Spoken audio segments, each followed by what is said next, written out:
કેમ છે સાહેબ? બસ મજામાં. તમે જણાવો. એકદમ આનંદ. સાહેબ એક બે વાત એ હતી, આજકાલ તમે જોયું હોય છે તો ઘણા બધા લોકોને બહાર જવાનો ક્રેઝ છે, વિદેશ જવું છે. વિદેશ છું તમારી સાઈડ આમ ગુજરાતમાં કઈ રીતનું છે આ બધું વાતાવરણ?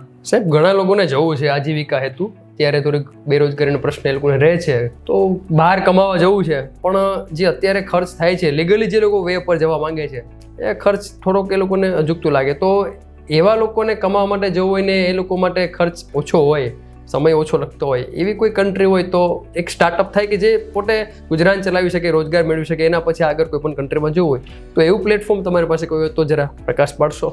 આ પ્લેટફોર્મ તો સાહેબ ઘણા બધા મળી જાય, એવું નથી કે પ્લેટફોર્મ નથી કે કન્ટ્રી નથી.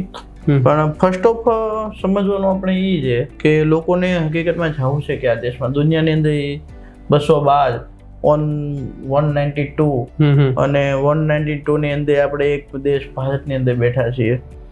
તો લોકોને કયા દેશમાં જવું છે અને એમનું બજેટ કેવું છે એના પ્રમાણે આપણે વિચારી શકીએ કે એને ક્યાં જવું જોઈએ. એમ આમ જનરલી અલગ અલગ બજેટમાં લોકો હોય, 2 લાખ 3 લાખ 4 લાખથી ચાલુ થઈને લોકો 30 લાખે બગાડે છે અને કોઈ 3 કરોડે બગાડે છે, જેવી જેની કેપેસિટી.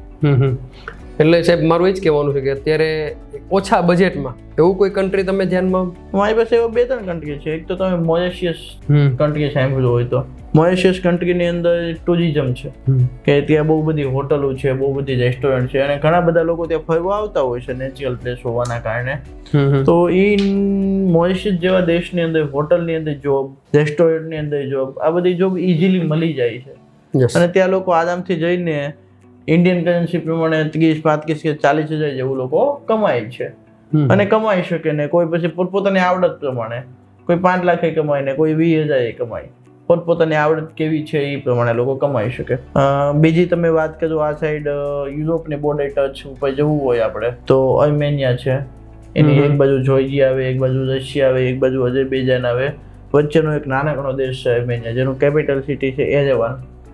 તો આ કન્ટ્રીની અંદર લોકો જાય છે અને એકદમ નોમિનલ 3.5-4 લાખના બજેટમાં પહોંચી જઈને પોતાનું કામ ત્યાં કરી શકે. તો એ સાહેબ આર્મેનિયાનું કીધું, અત્યારે ઘણા લોકોને આર્મેનિયાનો એક ક્રેઝ છે, તો એના પ્રોસેસ તમે કરો છો તો એની પ્રોસેસ કઈ રીતની હોય? આર્મેનિયા જવા માટેના જનરલી 2-3 અલગ અલગ રસ્તા છે. પહેલો રસ્તો એવો છે કે લોકો વિઝિટ વિઝા ઉપર જાય અને ત્યાં જઈને વર્ક પરમિટમાં કન્વર્ટ કરાવે. બીજો રસ્તો એવો છે કે ડાયરેક્ટ વર્ક પરમિટ ની અંદર કન્વર્ટ કરે. ત્રીજો રસ્તો એવો છે લોકો સ્ટુડન્ટ બેઝ ઉપર જાય અને જે PSW કહેવાય, પોસ્ટ સ્ટડી વર્ક પરમિટ, એની અંદર એ કામ કરે પોતાનો અભ્યાસ ખતમ કરીને. પછી કોઈ ડાયરેક્ટ ધંધાના સેટઅપ માટે જતું હોય તો બિઝનેસ કંપની રજીસ્ટ્રેશન કરીને પણ ત્યાં જઈ શકે. બધા અલગ અલગ રસ્તા છે. હવે સાહેબ સોરી તમારે વાત કાપો, હમણાં તમે કીધું વિઝિટ ટુ વર્ક, તો વિઝિટ ટુ વર્ક પોસિબલ છે કે આ ઇલીગલ ન કહેવાય? આ તો કબૂતરબાજી કહેવાય ને. કઈ રીતે ઇલીગલ? ગવર્મેન્ટ પોતે કહે છે કે વેલકમ ટુ. ગવર્મેન્ટ કહે છે કે પછી અત્યારે તો શું છે કે આવું કોઈ પણ એક ઇલીગલ નજરથી જોવામાં આવે અને અત્યારે આને લોકો મોટા ભાગે કબૂતરબાજી એક પ્રકારનું એક નામ આપ્યું છે. તો આ બાબતે જે તમે વાપરો છો ને એ શબ્દ આખો અલગ છે. તમે કબૂતરબાજી શબ્દ સમજવો જરૂરી છે. કબૂતરબાજી કોને કહેવાય કે તમારી પાસે કોઈ કન્ટ્રીના વિઝા નથી અને તમે એની અંદર ઇનલીગલી એન્ટ્રી કરો, લાઈક તમે બોર્ડર ક્રોસિંગ કરો કે બીજા કોઈ રસ્તેથી તમે જાઓ અને ઇનલીગલી એન્ટ્રી કરો વિધાઉટ વિઝા, એને તમે કબૂતરબાજી કહેવાય. એને માર્કેટમાં લોકો ડંકી શબ્દ વાપરે છે, કોઈ કબૂતરબાજી શબ્દ. ડંકી પેલો મૂવી એવું તો એ બસ એ સેમ સ્ટોરી. એ રીતના મતલબ આપણે એવું કઈ કામ તો છે નહીં. ના, દુનિયાના કોઈ પણ દેશની અંદર આજે તમે કેનેડા લઈ લ્યો, USA લઈ લ્યો, ઓસ્ટ્રેલિયા લઈ લ્યો, ન્યુઝીલેન્ડ લઈ લ્યો, આ બધા દેશની અંદર આ ઓપ્શન અવેલેબલ છે કે વિઝિટ ટુ વર્ક પરમિટ. ઘણા બધા દેશ યુરોપના, દાખલા તરીકે પોર્ટુગલ છે, યુરોપની અંદર જર્મની છે, આ દેશે તો એક અલગ રસ્તો એવો કાઢેલો છે જોબ સીકર વિઝા, કે અહીં આવીને જોબ ગોતો.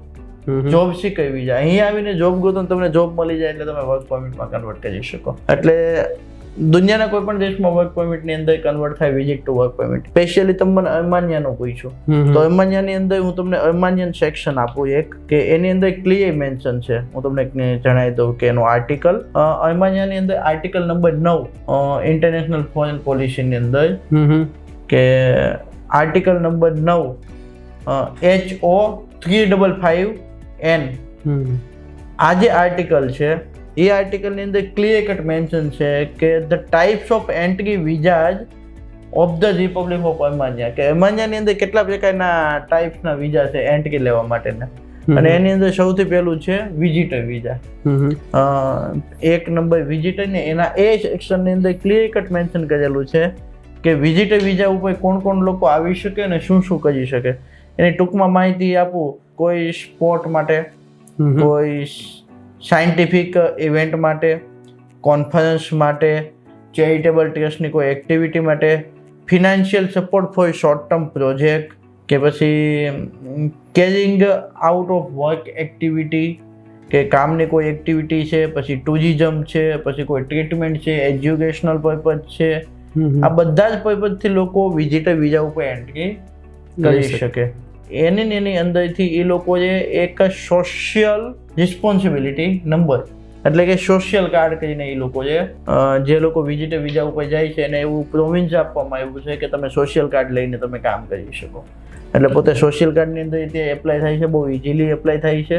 અને સોશિયલ કાર્ડની અંદર રિક્વાયરમેન્ટ ડોક્યુમેન્ટની અંદર એ લોકોને ખાલી ને ખાલી વ્યક્તિનું પાસપોર્ટ કે જે નેશનાલિટી છે એનો પાસપોર્ટ વેલિડ વિઝા હોય એના વિઝિટર વિઝા વેલિડ, એની અંદર એ લોકો પોતે સોશિયલ કાર્ડ કાઢી આપે છે. અને ચેપ્ટર 4 લો ની જે એની ફર્મ છે અને ચેપ્ટર 4 ની આર્ટિકલ નંબર 22, આર્ટિકલ નંબર 22 માં લખેલું છે કે employment of foreigner in the Republic of Armenia, કે આર્મેનિયાની અંદર ફોરેનર તરીકે એમ્પ્લોયમેન્ટ તરીકે તમે કઈ કઈ રીતે કરી શકાય અને કઈ કઈ રીતે તમે કેવા પ્રકારના કામ કરી શકો, દરેક વસ્તુ લખેલી છે, દરેક નિયમો છે.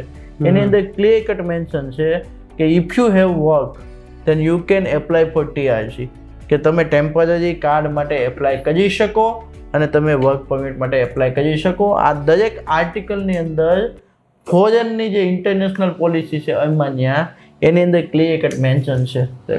એટલે એવું કોઈ કબૂતરબાજી જેવો શબ્દ નથી, કોઈ ખોટું કામ નથી. Legally work permit, visit to work permit થાય છે, લોકો કરે છે. આર્મેનિયા હોય તોય ભલે, અમેરિકા હોય તોય ભલે અને કેનેડા હોય તોય ભલે. રિસન્ટલી તમે એનાઉન્સમેન્ટ જોયું હશે કેનેડિયન પ્રેસિડેન્ટનું કે અન્ટિલ 2025 કોઈ પણ વ્યક્તિ કેનેડામાં વિઝિટર ઉપર આવીને વર્ક પરમિટ કરાવી શકે. મતલબ ગવર્મેન્ટ એપ્રુવલ જ છે, ગવર્મેન્ટ એપ્રુવલ જ છે, ગવર્મેન્ટના લો ની અંદર જ છે. અને ગવર્મેન્ટ આ એક્ટિવિટીની અંદર એનો 100% સહયોગ પણ આપે છે. ઓકે, હવે છે તમે આ સોશિયલ કાર્ડ ને TRC કાર્ડ ની વાત કરી તો એ તમે બધું સર્વિસમાં પ્રોવાઈડ કરો ખરા? થાય જ છે. આપણા જેટલા લોકો છે એ બધા જ આ સર્વિસથી છે જ, કે આપણે કોઈ પણ આપણું કેન્ડિડેટ અહીંથી જાય છે, એ લોકો અહીંથી જાય એટલે આપણે એને 10, 15, 20 દિવસમાં એને સોશિયલ કાર્ડ આપી જ દઈએ છીએ. અને જે TRC કાર્ડનો જે ક્રાઇટેરિયા છે કે જોબ મળી જાય, એટલે જોબ મળી ગયા પછી એનો કોન્ટ્રાક્ટ બને, કોન્ટ્રાક્ટ બને એટલે એ પોતે TRC કાર્ડ માટે એપ્લાય કરી શકે. આ એનો ક્રાઇટેરિયા છે, એ એક જ છે. તો સાહેબ આર્મેનિયામાં કેવા પ્રકારના કામ હોઈ શકે? Depend on personality of people અને એના કામનો કેવો પ્રકાર છે, એ પોતે કઈ પર્સનાલિટી છે. એ કામ તો દરેક પ્રકારના મળી જાય. કોઈ સારો એજ્યુકેટેડ વ્યક્તિ છે તો એને એ પ્રકારનું કામ મળી જાય. જેને કંઈ જ નથી આવડતું એને એ પ્રકારનું કામ મળી જાય. જેમ કે આપણે જોવા જઈએ તો અમુકને ફેક્ટરી હોય કંઈમાં મળી જાય, અમુકને રેસ્ટોરન્ટમાં મળી જાય, અમુકને હોટલમાં મળી જાય, અમુકને ક્લીનરમાં મળી જાય. તો રેસ્ટોરન્ટ છે, મોલ છે, હોટલ છે, ક્લીનર છે, આની અંદર એને શું કરવાનું હોય છે કે સાફ સફાઈનું કામ કરવાનું હોય છે, ફ્લોર ઉપર પોતા લગાવવાના હોય છે. રેસ્ટોરન્ટ હોય તો વાસણનું ને એનું બધું કામકાજ હોય છે. આ પ્રકારના કામ કરવાના રહે છે.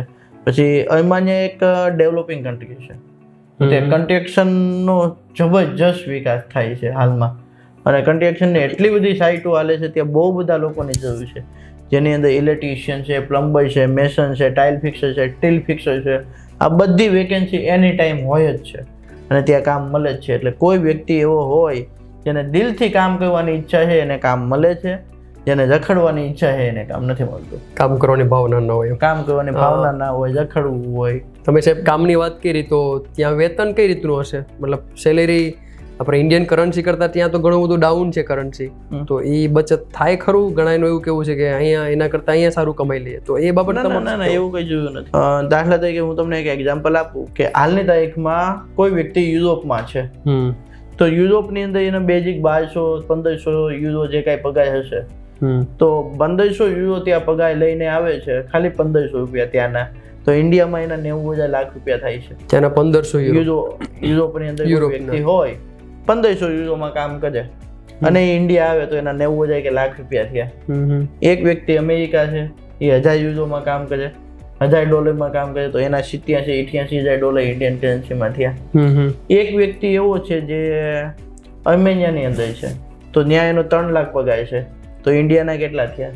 ઇન્ડિયાના એના 60,000-65,000-70,000 રૂપિયા થયા. કહેવાનો મતલબ એ છે કે તમે દુનિયાના કોઈ પણ ખૂણે જાઓ, ત્યાંની જે કરન્સી છે એને તમે ઇન્ડિયન કરન્સીની અંદર કન્વર્ટ કરો અને તમારી પાસે એટ ધ એન્ડ કેટલા રૂપિયા વધે છે તે મહત્વનો પોઈન્ટ છે.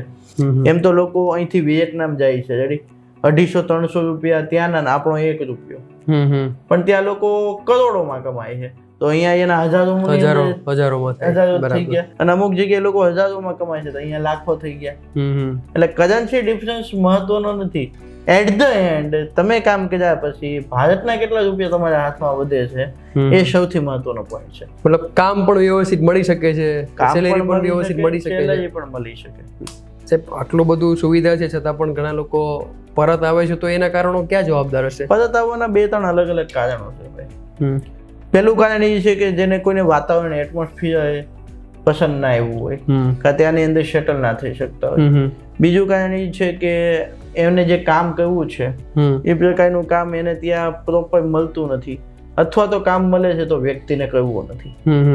આ સૌથી મહત્વનું કારણ છે. એક વસ્તુ ઇનડાયરેક્ટલી તમારે એ પણ વિચારવાની છે, ઘણા બધા લોકો અહીંયા ઇન્ડિયાથી માઇગ્રેટ થઈને બહાર જાય છે, એની સામે રિવર્સ માઇગ્રેશન ઇન્ડિયાની અંદર ડબલ થાય છે. રિવર્સ માઇગ્રેશન જાજુ થવાનું રીઝન એવું છે કે જે લોકો અમુક વર્ષોથી ગયા છે, 10 વર્ષ, 15 વર્ષ, 20 વર્ષ થયા, તો એને ત્યાં ઓલરેડી કમાઈ લીધેલું છે.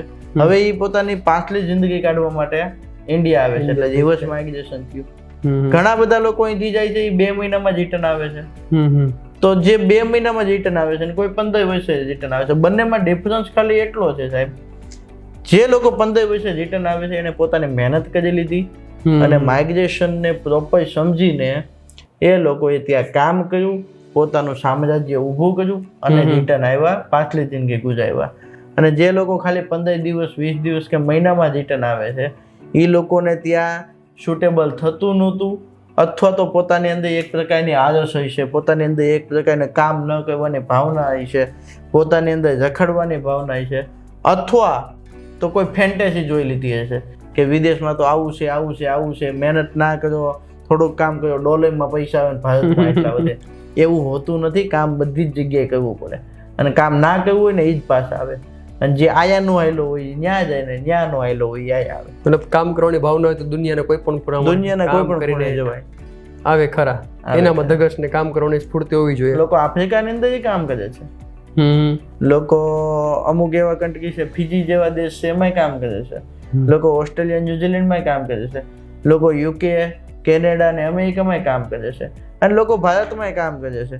તમે ભારતની અંદર ઘણા બધા એવા લોકો છે જે 20,000 કામ નથી કરતા, એની સામે ઘણા બધા એવા લોકો છે જે મહિને 2 લાખ રૂપિયા કમાય છે. તો બંનેની અંદર કાંઈક તો ફરક હોય છે ને. સેટ થવું ના થવું એ વ્યક્તિ ઉપર છે, કોઈ દેશ ઉપર આધાર નથી કે આ દેશની અંદર હું સેટ ના થઈ શકું. તો આ તો એવી વાત થઈ કે તો ત્યાંના લોકો હું બધા નવજા કમાતા છે, ત્યાં હું કોઈ લોકો કામ જ નહીં કરતું હોય, એનું ગુજરાન તું કઈ ઉપરથી ભગવાન કઈ મોકલી આપે છે, એ લોકો અહીંયા કામ કરે છે. ત્યાંનું જે લોકલ પબ્લિક છે એ લોકો કામ કરે છે ને એ લોકો અહીંયા કમાય જ છે.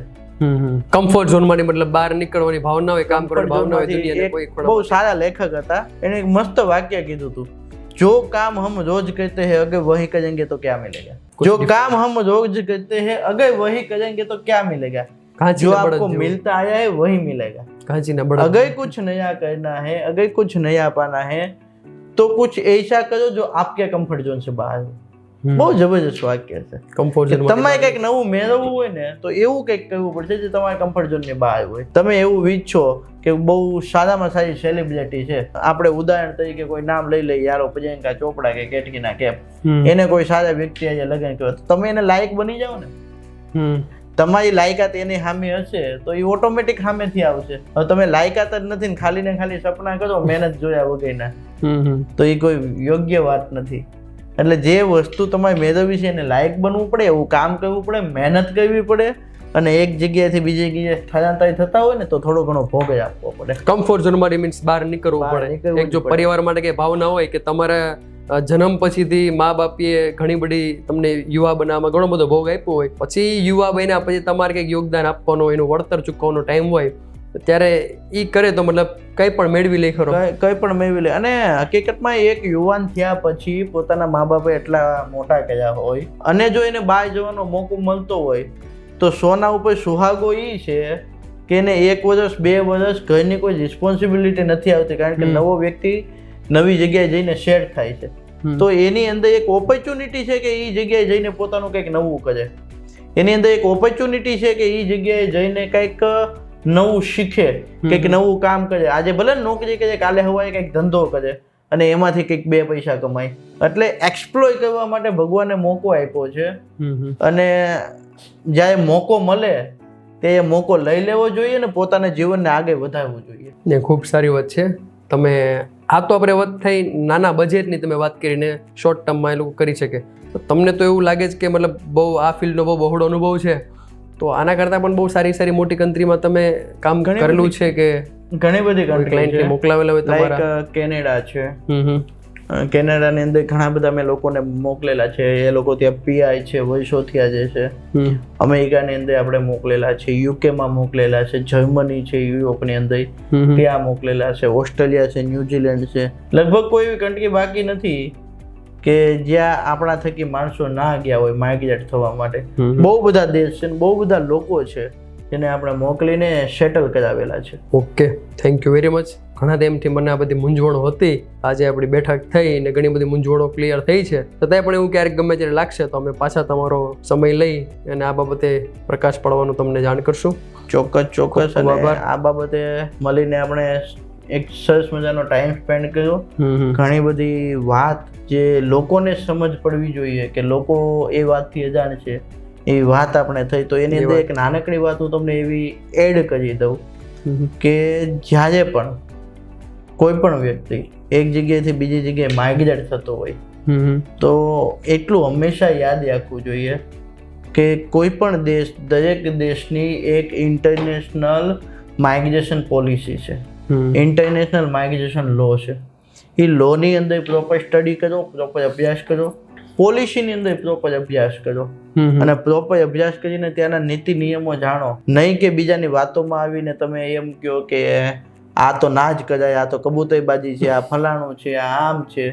એવું નહીં. તમે જ્યાં ગયા છો ત્યાંના જે નીતિ નિયમો છે, ત્યાંની ગવર્મેન્ટ જે છે, ત્યાંના જે માઇગ્રેશન લો છે, એ દરેક નિયમોને તમે સમજો અને પોતે જાતે અનુભવ કરો અને પછી કોઈ પણ ડિસિઝન લો.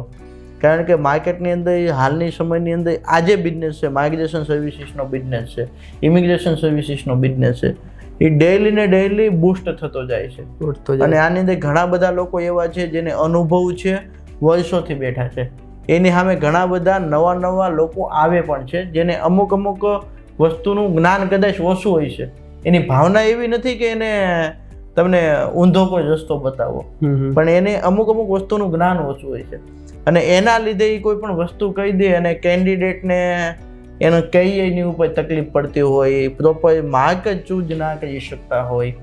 તો એવી વસ્તુની અંદર એ પોતાનો જે યોગ્ય ટાઈમ છે એ યોગ્ય ટાઈમને માઇગ્રેશન લો સ્ટડી કરવામાં નાખે, ગવર્મેન્ટના નીતિ નિયમો ચેક કરવામાં નાખે અને ગવર્મેન્ટની જે પરમિશન છે, જે નોટિફિકેશનો છે, એ દરેક વસ્તુ રેગ્યુલર ચેક કરીને આગળ વધે તો ઘણા બધા લોકો જે બહાર જઈને હેરાન થાય છે તેની અંદર ઘણો બધો સુધારો આવશે ને લોકો ત્યાં જઈને પોતાનો લાઈફ બનાવી શકશે. એટલે કોઈની વાતોમાં આવવા કરતા કે કોઈ અફવાઓ એની અંદર આવવા કરતા ડાયરેક્ટ તમે આ વસ્તુ સર્વે કરો એટલે તમને વધુ આઈડિયા આવે.